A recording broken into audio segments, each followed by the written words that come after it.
গণঅভ্যুত্থানের আন্দোলনের মহানায়ক আর প্রশাসন, পুলিশ প্রশাসন এবং সেনাবাহিনী সহ আওয়ামী লীগ, জাতীয় পার্টির নেতৃবৃন্দ সহ নুরের উপরে হামলা করেছে। ময়মনসিংহ মহানগর যুব অধিকার পরিষদ এর তীব্র নিম্নে অবপ্রতিবাদ জানাই।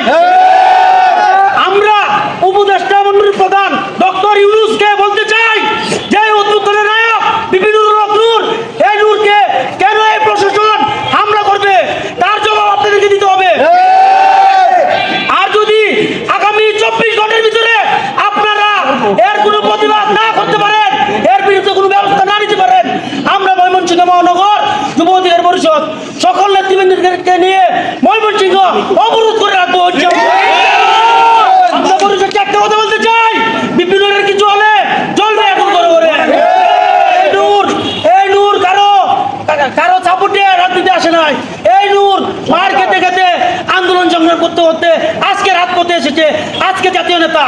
এই নূরকে যদি কেউ মাইনাস করতে চান এবং প্রশাসন দিয়ে হামলা মামলা করতে চান, আমরা তার জাত বাংলা জবাব দিব ইনশাল্লাহ। ধন্যবাদ সকলকে।